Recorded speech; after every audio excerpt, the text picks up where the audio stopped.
Hey everyone, welcome to Locked On Lakers for Wednesday. Brian Kamenetsky, Andy Kamenetsky. The Lakers continue their preseason tonight, and meanwhile, the annual GM survey is out. Anthony Davis is kind of out too. We'll explain next. You are Locked On Lakers, your daily Los Angeles Lakers podcast. Part of the Locked On Podcast Network, your team every day.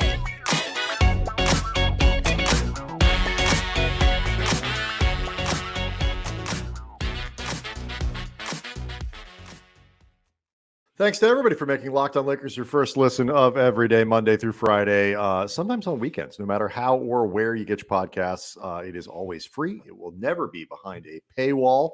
And Locked On Lakers on YouTube is where you go to see this happen. And just as importantly, be able to get the audio, the podcast a little before the audio product, particularly on non-game nights. So, Andy, we talked a lot on Tuesday's show, obviously, about the results for Monday.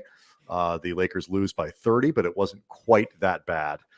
They play again Wednesday night and then again Thursday as the preseason kind of rolls on. We'll get to the GM survey here because there's some fascinating stuff in there. But first, I thought the reaction that we got on the Locked On Lakers YouTube channel to the game was sort of fascinating. Like, it really, to me, was a microcosm of I think the way that a lot of fans are approaching this season. Sort of just nobody quite knows exactly what this is. I think people are very nervous about being encouraged at all about what's coming. I don't think anybody was wrong. I was reading through it this morning and was like, wow. Yeah, I mean, it's an incomplete look in part because it's a one-game sample size with a brand new group, and LeBron, AD, and Russ playing only 15, 16 minutes each, all in the first half. It's incomplete also because they were missing Dennis Schroeder, they were missing Troy Brown Jr., and they were missing Lonnie Walker IV.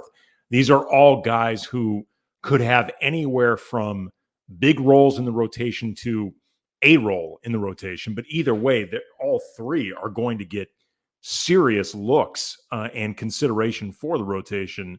And, you know, they were all big parts of what they attempted to do this offseason, retooling this roster. And it also feels incomplete because, and this was something we discussed at great length, and one of the comments from the YouTube reaction that we might highlight, it feels in flux because there's still a lot of noise about Russell Westbrook and whether or not he's going to be on this team.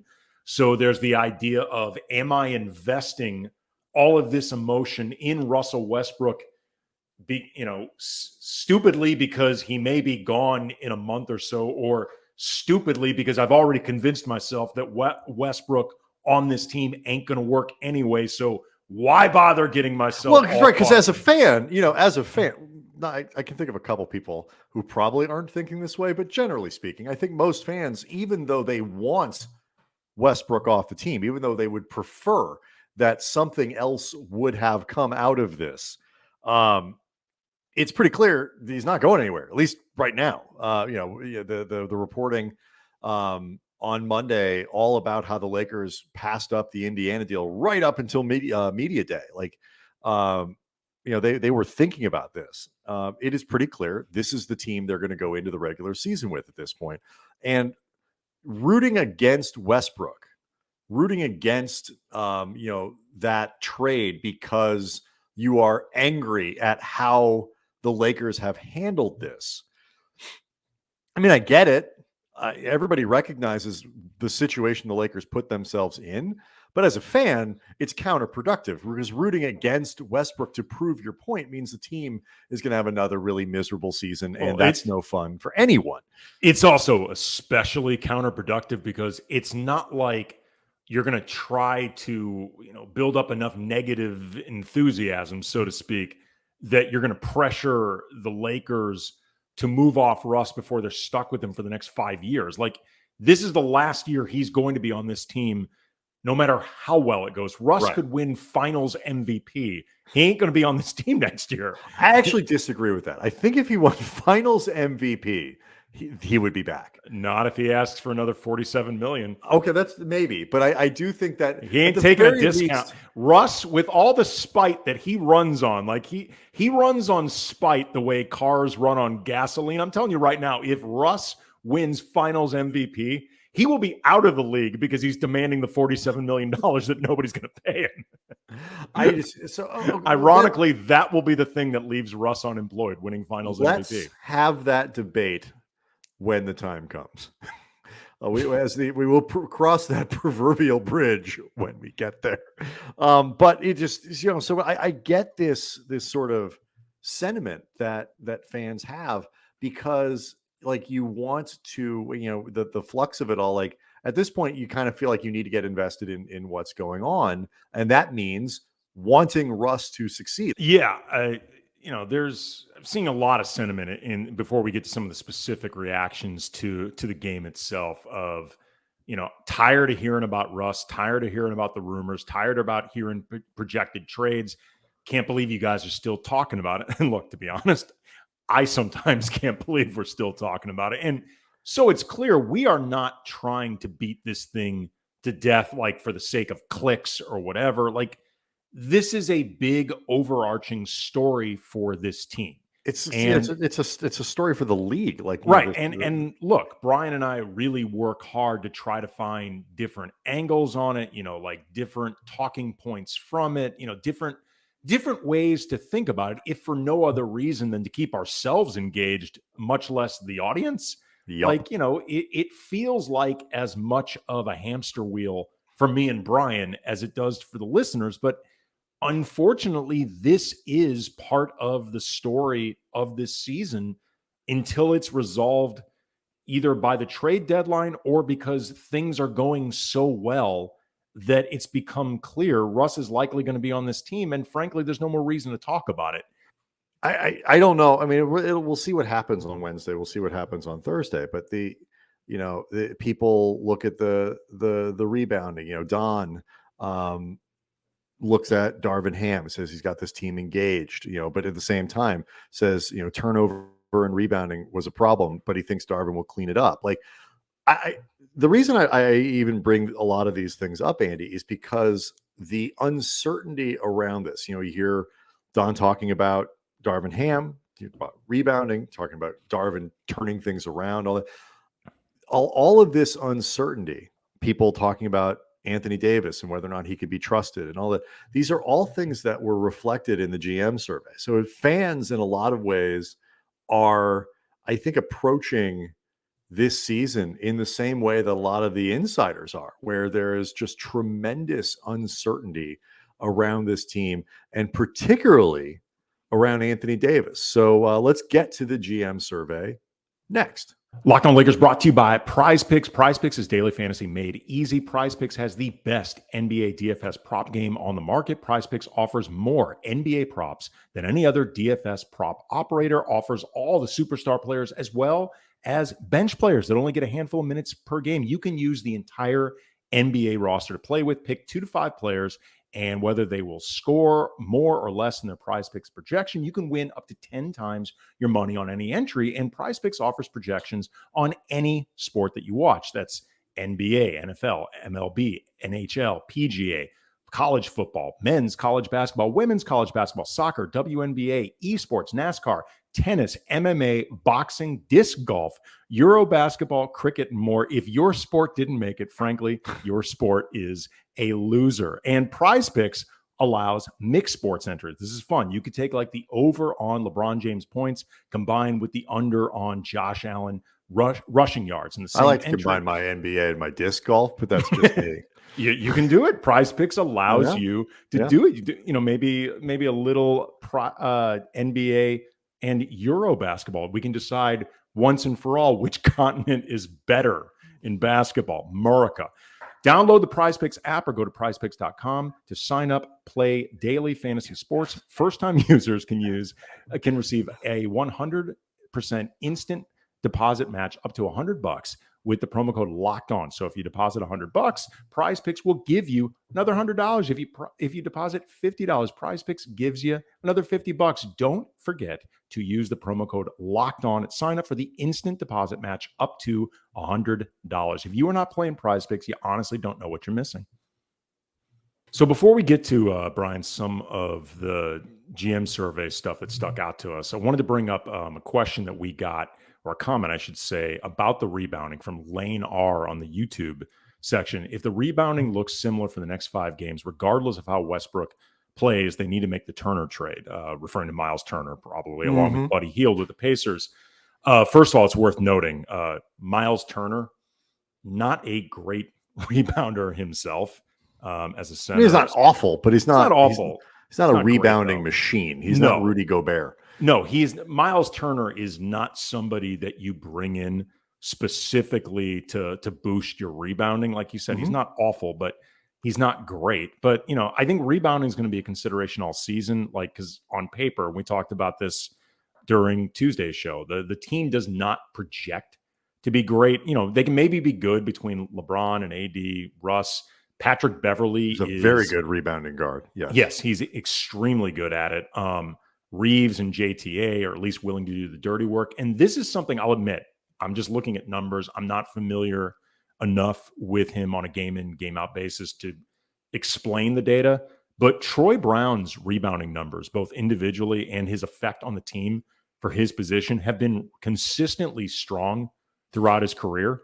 And maybe him being back can help a little bit in terms of just the overall team effect. If nothing else, he's taller than some of the other guys you're going to put out there.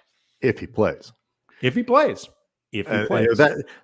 So much of these questions are kind of related in better form, because I feel like might be something that puts him on the court, though. It could be, but it's one of these things where, last year you go back to, and I think this year's supporting cast is a little bit better, if only there's a little more athleticism, and the talent on last year's couldn't have been much worse, as evidenced by the fact that none of those guys are in the league right now, and they didn't voluntarily retire, except for DeAndre Jordan. That's right.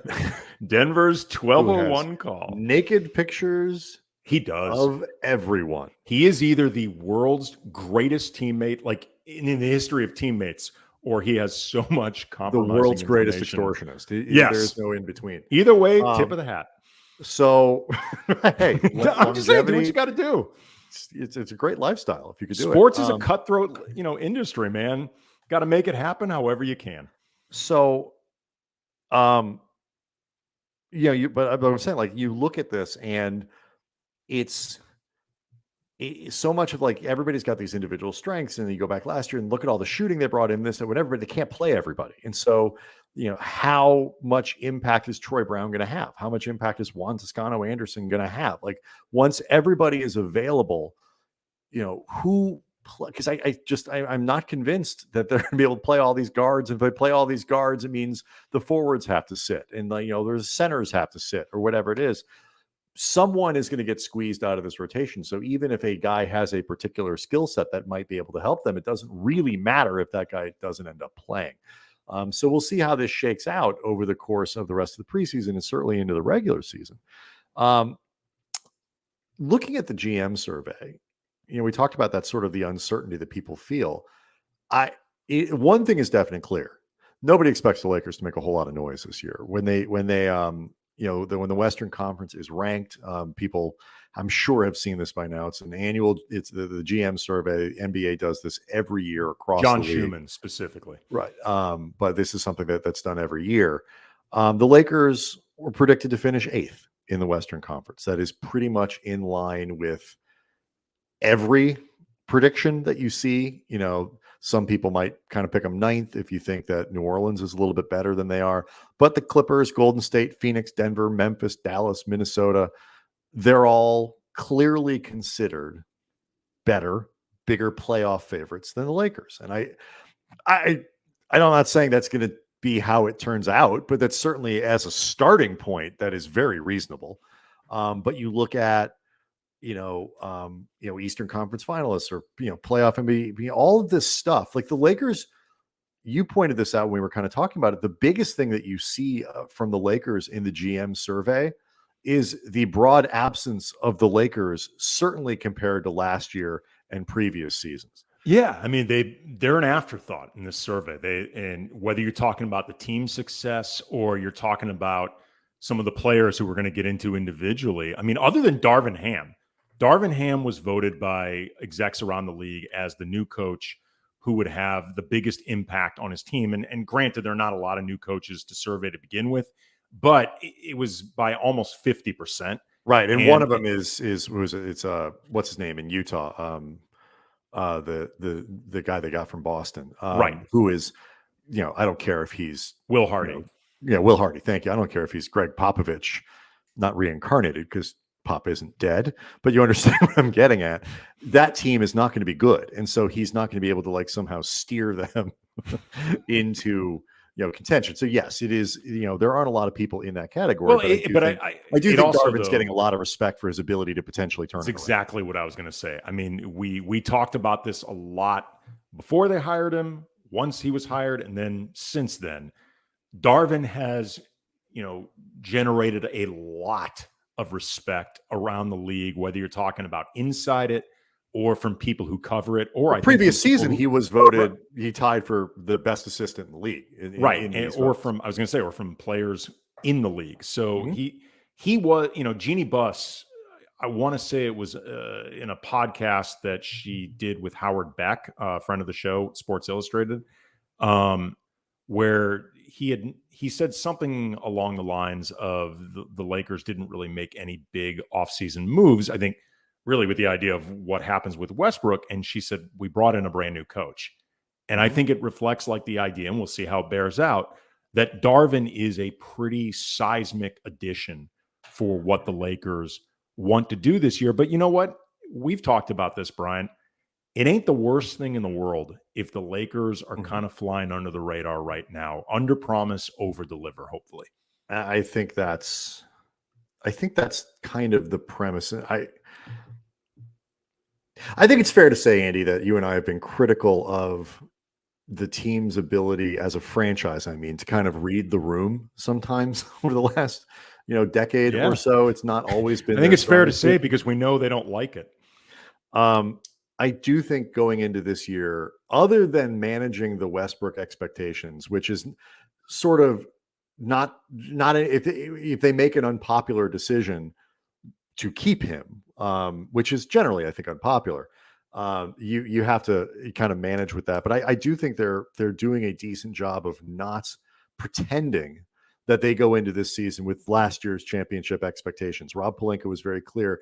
This team, when he talked about the fan base, he said this fan base deserves not a championship team this year, but a team that will go out and play hard every night, that can make them proud with their effort, that will compete, that is a very different standard, so to speak, than what they normally go with the platitudes of, anything, we only care about championships. And that may be true, but you can't sell people on that this year because nobody's going to believe you. And so I do think they've done a better job at that. Do you want to talk about LeBron first and save AD, or get into AD? And okay. LeBron, understandably, we'll set some of this up and then we're going to go to break after that. But LeBron understandably pops up in fewer places than he used to in this kind of poll. He's not getting MVP votes. He's not, the guy you would build a franchise around anymore, which makes sense going into his 20th year. He does, though, I believe, come up second in best power forward in the league, and I think third or fourth in best small forward in the league. Yeah. And I don't bring that up to argue. I bring that up to say, holy bleep, that's amazing. In the NBA, with all of this talent and all of these players and all of that, LeBron James is still credibly getting votes as the second best power forward in basketball, as a top 5 small forward in basketball. There are a few pretty decent wings out there, Andy. Oh my God, that's amazing. Here's the one that actually blew my mind the most. LeBron got 3% of the vote for most athletic, actually up a tick, I believe, from last season, which is insane for a 38-year-old. Right, it's probably wrong, but that's not the point. Oh, I don't know. Actually, I'm not convinced it is wrong. I'm saying it's insane that he's actually in this sort of consideration because, frankly, it may not be wrong. Like he really, I think you can credibly say deserves at least. It depends, 3% I guess, of on consideration. how you define athleticism. Like pure jumping or whatever. He's still fast as hell. He can still jump really high. He can still do everything with force. And he is hand-eye coordination. Well, I was going to say he's still one of the best coordinated players in the league. Still has some of the best body control in the league. And still does it at an insane size. Feels pretty damn athletic to me. I'm not saying he's not athletic. No, but I'm saying that it's credible. The drop in terms of representation with this poll, it can reflect everything from people starting to see relative decline to feeling like the team, there's not enough there for LeBron to really work with in a way that would make him stand out, because you're going to, in certain respects, you stand out as much as your team allows you to. Or just the idea that the Lakers, as we said before, are becoming a little bit of an afterthought, and LeBron, even by LeBron's standards, relatively speaking, might fall prey to that as well. But, he still is getting an amazing amount of love, even if it's declining for a guy entering his 20th season. It's incredible. Yep. So let's talk about the thing that stuck out most to me. There was one category and one person who stuck out most to me in terms of eye-popping voting. And I'll tell you the category and I'll tell you the player next. So usually, Andy, when people talk about breakout seasons, they're talking about Evan Mobley. He won. He was voted most likely to have a breakout season in 22-23 in this NBA.com GM survey. Cade Cunningham, number 2. Anthony Edwards, who you could argue has already broken out, but still has that next tier to break through. Jalen Green pops up in here. Jonathan Kuminga, Tyrese Maxey, Anthony Simons, Franz Wagner in Orlando. Do you know who also got votes in here?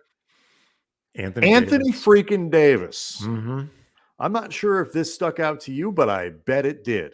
Well, I emailed you about it, so yes, it did. I missed that. I missed that specific part. But like that, this more than anything else, AD not being in any of the defensive, preseason award, whatever things, all of this stuff, best power forward, barely. I think he popped up in best center. Like you got like a vote.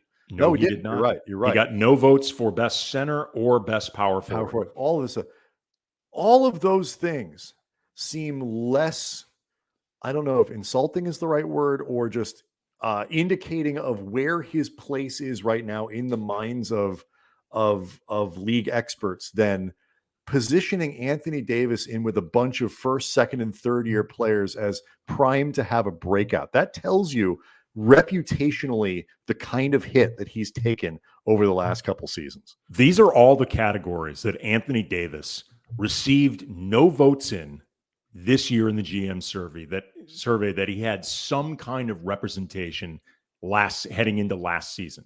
As you said, no best center, no best power forward, no votes for best defensive player in the league, no votes for best interior defender, no votes for most versatile player.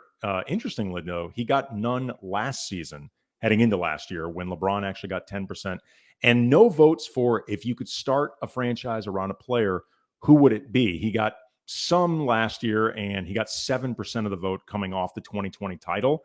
And Brian, this jumped out at me just because even with LeBron on the team, there had been expectations that the Lakers would be moving into that transitionary period with AD really as, the metaphorical engine of the car and LeBron the guy driving, steering it. We have not gotten there.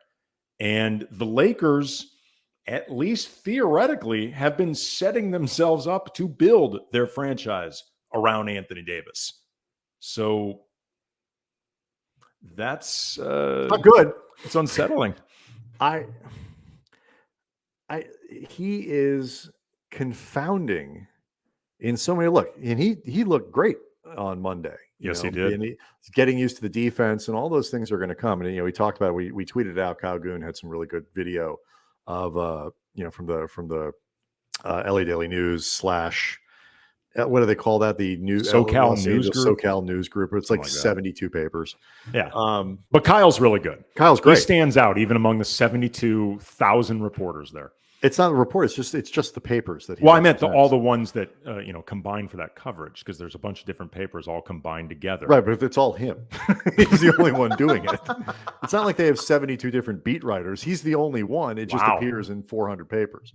Wonder is so. Cranky. AD was talking about getting used to a new style of defense and breaking some habits, whatever. But at least offensively, you look at it, he had 11 rebounds in 16 minutes. He had 11 points. He hit 2 3-pointers. He was active. He was engaged. So he had a good opening night. And I don't think anybody denies the top end talent. I just don't think people believe in it anymore. I don't think they believe, with cause.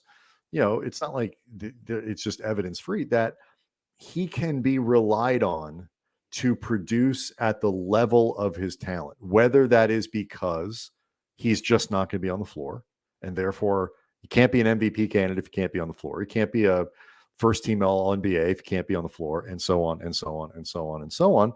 Or if it's just because there's that kind of nagging belief, Pau Gasol like, Lamar Odom like, pick your former Laker, where the belief in what is the top end capable isn't quite matched by the performance. And Anthony Davis, it's top 5 player in the league, first team All NBA.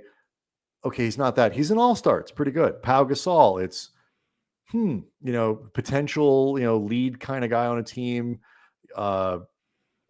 First team, second team, whatever it is, kind of talent. The guy's going into the Hall of Fame, rightly so. And he's an all-star. Pretty good, but not, there's something missing night to night, whatever it is. Lamar Odom, same kind of when Lamar entered the league, people were talking about him being the next Magic Johnson. Right. On a lower level, and with lower expectations, but still not quite getting to what you think he's capable of being. And the difference is with Pau, that was kind of the difference between, to some degree, how good the Lakers could be. The Lakers needed Pau to be great, but they also had Kobe, and it was a kind of a different, like, the Lakers right now are just predicated. The whole possibility of success is predicated on first team All NBA Anthony Davis. And the gap between first and third is too big for the Lakers to overcome. Yeah, I mean, to your point, Lamar Odom, by the time he had become a Laker, the best hope was that he could be Kobe's second banana, and it turned out the guy they were waiting for was either Andrew Bynum or Pau Gasol. And with Pau, as much as sometimes fans would jump off and on El bandwagon and at times treat Pau, I think, pretty unfairly and without enough appreciation, the reality is there was never an expectation of Pau being the guy after Kobe. It was going to be Correct. Kobe for how long it ever was going to be, or it was going to be maybe Andrew Bynum, or it was going to be Dwight Howard in that ill-fated attempt. But it was never going to be Pau. So it was really just the idea of how great can Pau raise his level of play while still being an incredibly important supplementary player to Kobe.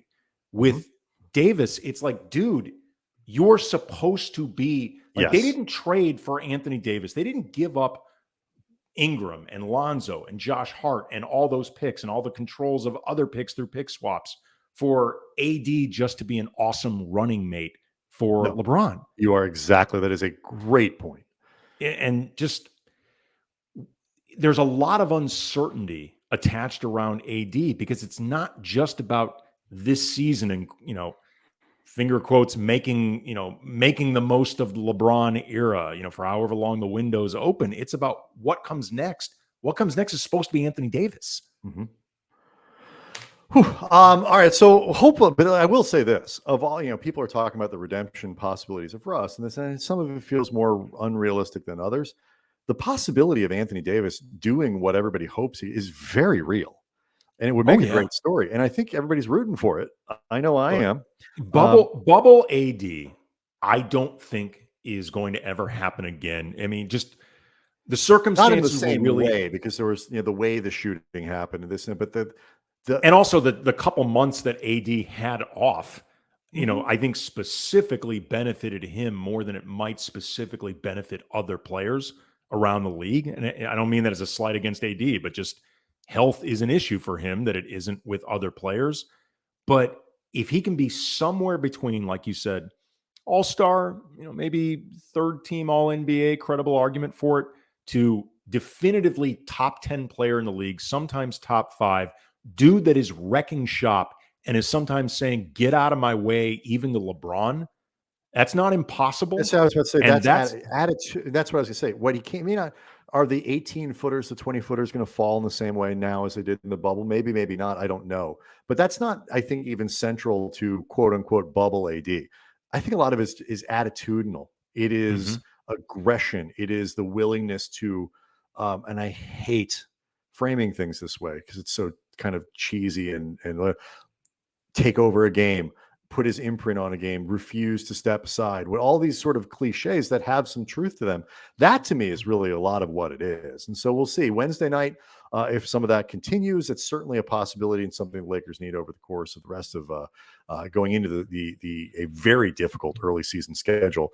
I will not be on the show for Thursday. Let that be an encouragement, I guess, to some of you. The great Harrison Fagan will be joining Andy following. Certainly Corey's going to be happy.